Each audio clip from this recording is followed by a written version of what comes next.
5. Ah, ¿cómo están, gente de YouTube?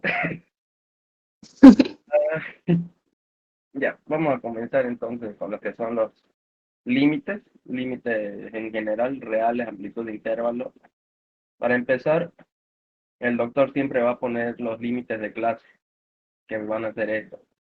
Límites de clase superior van a ser los de la derecha y límites de clase inferior los de la izquierda. Vamos a sacar con esto lo que son los límites reales de intervalo, que en este caso serían los límites verdaderos que saldrán en base a los límites de clase, ¿no? Para sacar esto se hace de forma diagonal, es decir, límite de clase superior más límite de clase inferior sobre 2.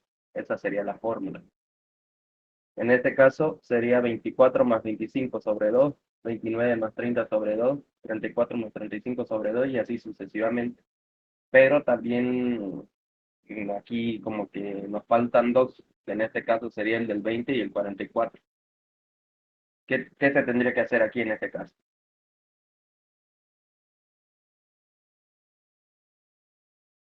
Eh, ¿Me escuchan? Sí, Ya.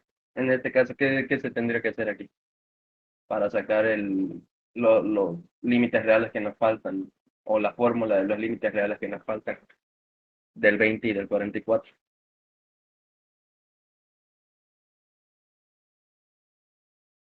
ni idea. Ya. Se usa un número anterior, en este caso al 20, y un número posterior al 44. En este caso, 19 más 20 sobre 2 y 44 más 45 sobre 2, como podemos ver acá. Estos dos acá. Entonces ya una vez obtenidos los datos con la fórmula, solo se los resuelve ahí y el resultado ya va a ser 24.5, 29.5, 34.5 y así sucesivamente. Luego nos tenemos que hacer una tablita, que esto nos va a servir para la amplitud de intervalo de clase. En este caso anotamos desde el número menor, 19.5, y vamos continuando con 24.5 acá. El 24.5 lo repetimos, ponemos el siguiente, 29.5, igual lo repetimos, ponemos el siguiente. Esto va a servir para la amplitud de intervalo de clase, que esto va a ser la resta entre los límites reales entre sí. En este caso, límite real superior menos límite real inferior. Aquí usamos, no se olviden que los límites reales o de clase de la derecha van a ser los superiores y los de la izquierda van a ser los inferiores. En este caso ya 24,5 es menos 19,5, 5.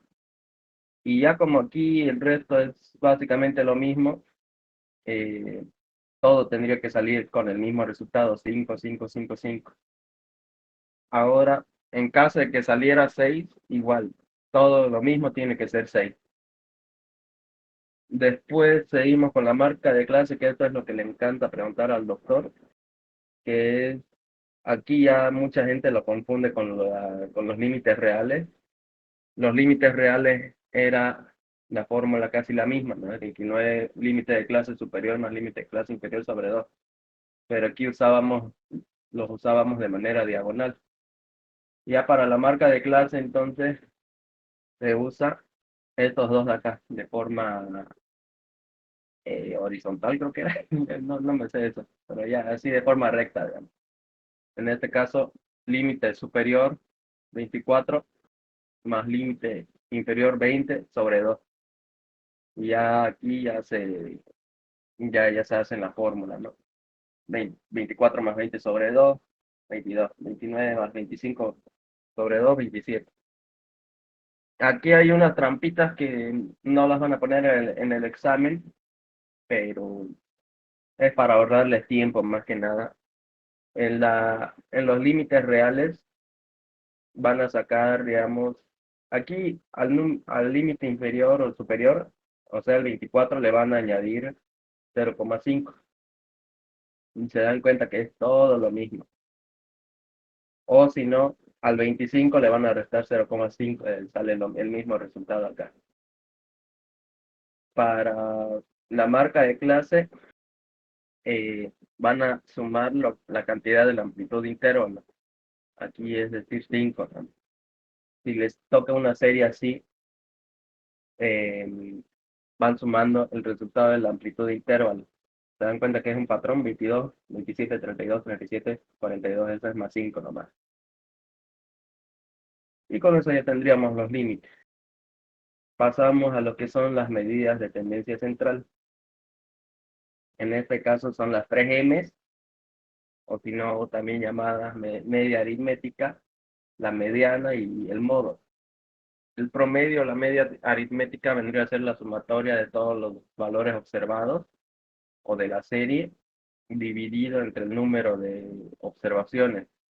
En este caso es lo mismo que dice la fórmula, X es igual a la sumatoria de todas las observaciones entre el número de observaciones. En esta serie se suma todo, se lo ordena de menor a mayor, se lo suma todo y se divide entre el número total de observaciones. En este caso, 1, 2, 3, 6, 7, 8, 9.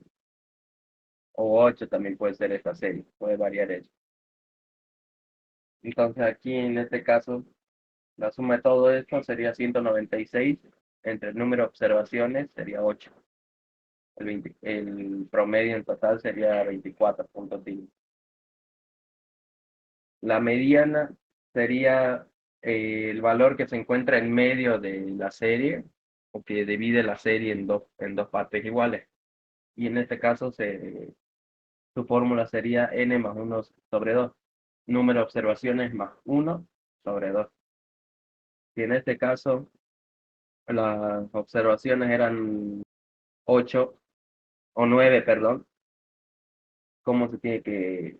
Ay, ¿cómo se tiene que... no se me marca. Ya. ¿Cómo se tiene que hacer la fórmula? ¿Cómo sería? Número de De la media, observación. de la Sí, media.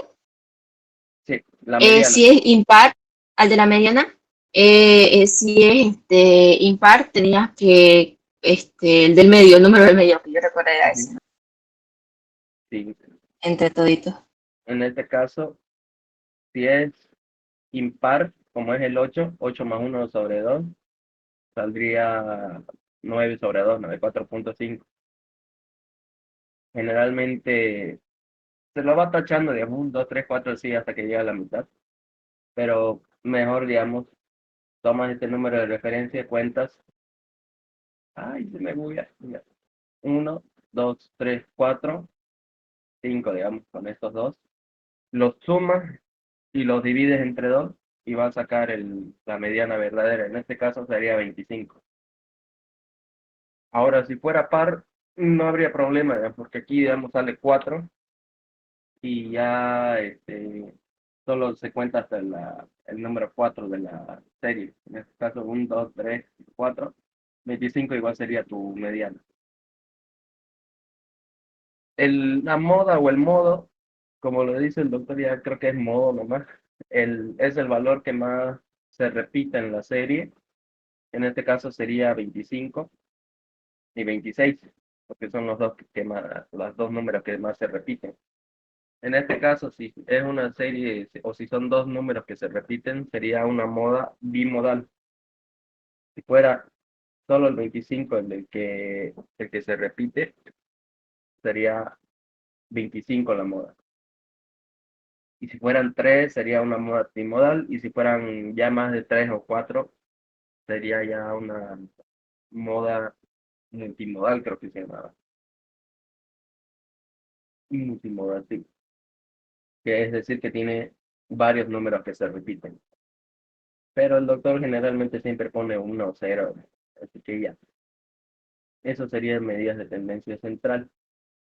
Pasamos a lo que son la tabla de frecuencias, que esto siempre pregunta, a menos que esté enojado el doctor. Van a salir estos dos datos, edad y años, y frecuencia absoluta los va a dar siempre el doctor. Ya en este caso igual son tres frecuencias las que se encuentran en esta tabla: frecuencia absoluta, frecuencia relativa que tiene proporción y porcentaje, y frecuencia absoluta que es de la que contiene las acumuladas, perdón, que contiene las absolutas y las relativas. Entonces, para las absolutas, lo que tienes que hacer es sumar todo esto, sumar el 23 más el 7, así sucesivamente hasta que te salga aquí el total. Las frecuencias relativas en proporción, vas a dividir cada uno de estos números entre el total, es decir, 23 entre 83, 0.28, 17 entre 83, 0.21 y así sucesivamente. Cuando ya tengas todas las proporciones, las sumas y el resultado te tiene que salir sí o sí 1. En porcentaje, lo único que tienes que hacer es multiplicarlo por 100%. No te vas a olvidar de colocar el símbolo a la hora de multiplicarlo. Como generalmente se utilizan dos cifras, eh, se lo convierten nomás a 28%, 21%, 30% y así hasta que dé la sumatoria 100% igual. Si en caso te llegase a salir 0.99, digamos, en el resultado, tienes que cambiar uno de estos, de estas proporciones. Le pones 0.30 o 0.15, digamos, a cualquiera de estos, pero con tal de que dé uno en la sumatoria, ¿no? En frecuencias acumuladas, en la absoluta y tanto en la absoluta como en la relativa, vamos a colocar el primer número de cada una de las frecuencias acá y se lo va sumando progresivamente con los siguientes números. En este caso se coloca 23 más 17, 40. 40 más 25, 65 y así sucesivamente hasta que dé el total de la frecuencia acumulada absoluta. De las relativas se hace lo mismo, se coloca el primer número de acá, puede usar este o este, pero es preferible usar este para ir sumando, ¿no? Porque a veces se puede chipar con la calculadora. Entonces lo sumas 28 más 21, 49 más 30, 79 y así sucesivamente hasta que dé 100%. Pasamos a las medidas de dispersión. Esta ya hasta aquí creo que eran medidas de tendencia central, pero este cuadro es aparte. Las medidas de dispersión, el rango se considera igual como medidas de dispersión.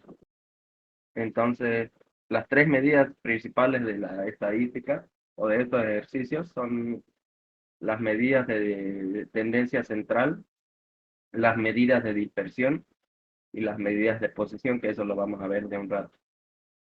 Entonces, dentro de las medidas de dispersión se encuentra el rango, la varianza y la desviación estándar. Comenzando con el rango, no es más que el número mayor menos el número menor. Si, por ejemplo, en esta serie de acá, digamos, ay, ¿dónde está? Aquí. ¿Cuál sería el rango de aquí? 27 menos 20, ¿no? Entonces el rango sería 7. Número mayor menos el número menor. Promedio ya lo hemos visto antes, así que. Pero para repasar, digamos, la sumatoria de todas las observaciones entre el número de observaciones, que es 4, o sea, 24, menos, entre el número de observaciones, que es 4, daría 6. En la varianza, mm, primero hay que sacar el promedio, que ya lo hemos visto antes, y ya lo vamos restando, digamos, el valor que nos dé aquí. En este caso nos da 26 menos 27.2, 26 menos 27.2 y así sucesivamente.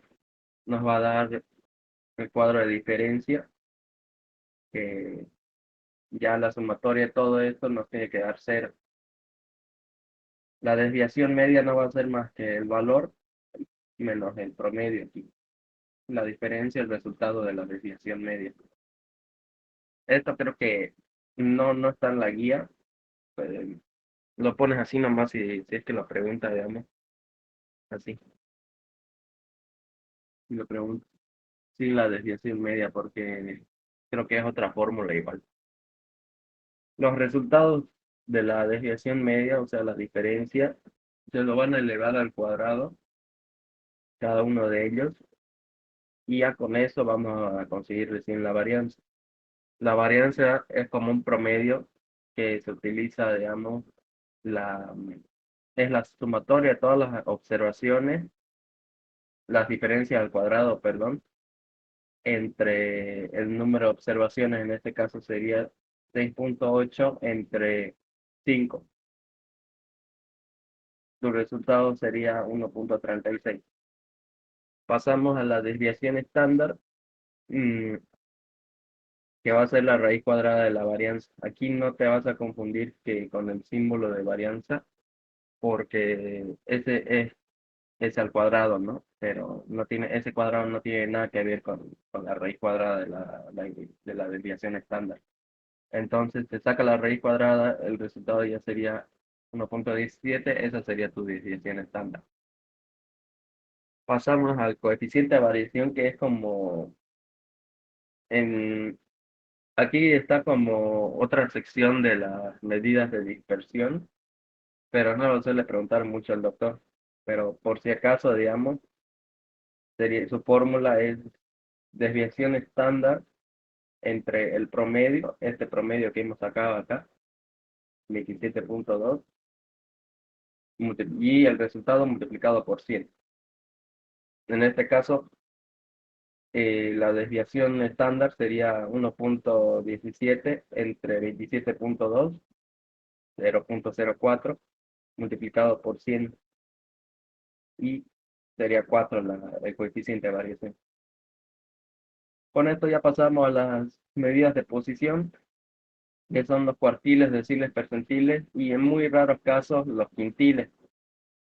Los cuartiles vendrían a ser los datos numéricos que dividen una serie en 4 partes iguales. Los deciles lo mismo, pero en 10 partes iguales, los percentiles en 100 partes iguales y los quintiles, que es un caso muy raro, en 50 partes iguales.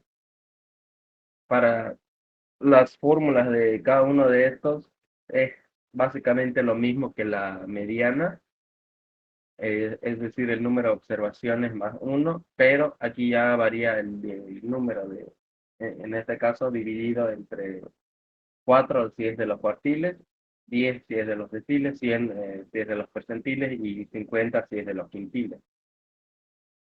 Entonces, aquí, por ejemplo, en un cuartil se saca, te dan, son 11 números de la serie, entonces sería 11 más 1 entre 4. El resultado sería 3. Entonces, vas dividiendo así entre 3, primer cuartil, segundo cuartil, tercer cuartil y cuarto cuartil, que aquí salió a media de 2, pero está bien. En sí, esos serían tus cuartiles. Lo mismo para los deciles, los percentiles y así sucesivamente. Pasamos a creo que son indicadores de salud. En este caso, serían razón y proporción. La razón no va a ser más que cualquiera de uno de los, te van a dar dos pacientes, por ejemplo, hombres y mujeres, puede ser cualquiera de esos dos entre el otro. Ya vamos a tomar este ejemplo entonces. Eh, en un hospital ingresaron 632 pacientes con COVID, 432 eran hombres. Calcular la razón de hombres y mujeres. Aquí se resta el total de los pacientes con los afectados, con los hombres afectados para sacar las mujeres. En este caso sería 632 menos 432, 200 mujeres en total. Ya una vez obtenidos esos datos, se, se divide. 432 hombres entre 200 mujeres. Su resultado sale 2.16. Y la interpretación, que es lo que siempre pide el doctor, sería la razón de los hombres es de 2.16 por cada mujer. Lo mismo de las mujeres. Se divide 200 entre 432 hombres. Su resultado 0.46. Y la interpretación, la razón de las mujeres es de 0.46 por cada hombre. O media mujer por cada hombre. Pero ya eso no le importa al doctor. Sacando la proporción ya, sería cualquiera de los dos numeradores, creo que es, entre el total de los pacientes. En este caso, sería si pide de los hombres, 432 hombres entre 632 pacientes. El resultado sería 0.68 y eso, para sacar la proporción, se lo multiplica por 100%. Da como resultado el 68% de pacientes hombres afectados, ¿no? Lo mismo con las mujeres, 200 entre 632 entre el total pacientes, sería 0.32 por 100%. Y ya para comprobar que esté bien, lo suman estos dos, tendría que dar el 100%. Y ya la interpretación entonces sería la, la proporción de los hombres es del 68%, mientras que de las mujeres es del 32%.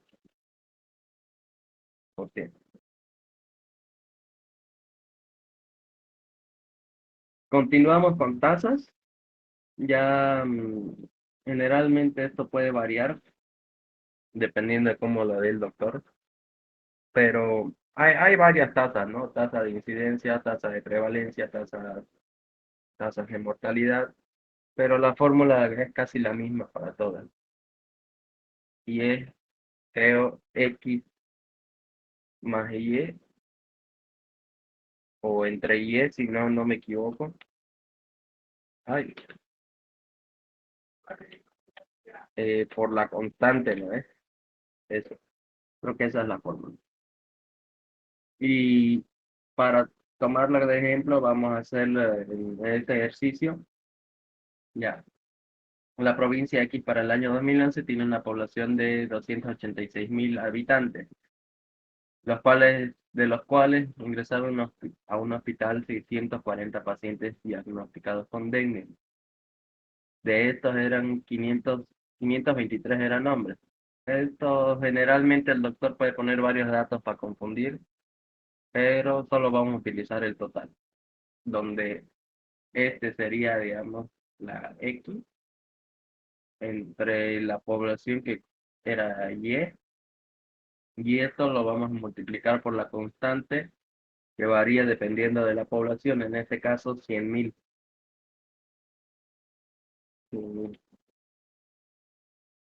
Entonces sería 640 pacientes por 286.539 habitantes.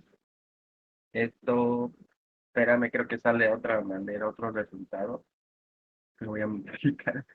640.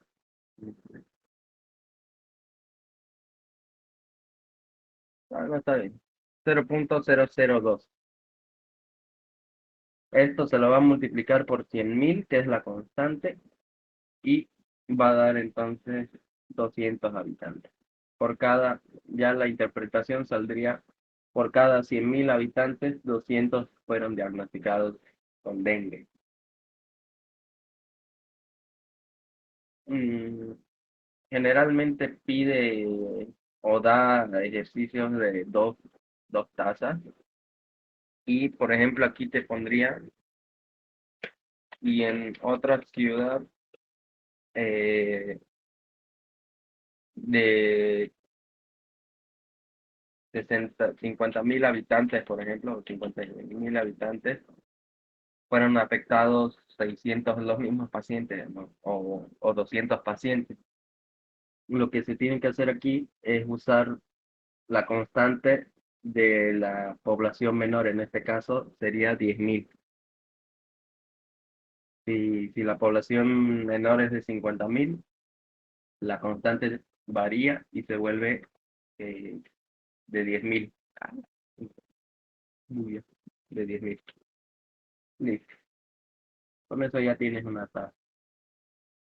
Si pide tasa de incidencia, vendría a ser solo de casos nuevos. Y si pide tasa de prevalencia, vendría a ser de ya de tasa de, de casos nuevos y antiguos, ¿no? En este caso, como estamos ya usando el total, sería una tasa de prevalencia, porque estamos usando casos totales, ¿no? Ahora, si diera eh, y se añadieron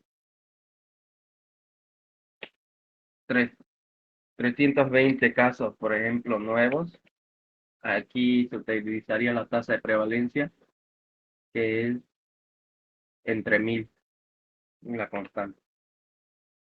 Esto confunde un poco, pero ya, de un ratito lo vamos a ver de nuevo. Mm, Creo que eso sería todo. Ya, aquí. Aquí hay una tasa que vamos a usar usando los ejemplos anteriores. Por ejemplo, en el año 2009 en la ciudad de Santa Cruz se presentaron 160 casos de VIH que tenían 1.600 casos acumulados y en Cobija eran 14 casos de VIH que tenían 68 acumulados.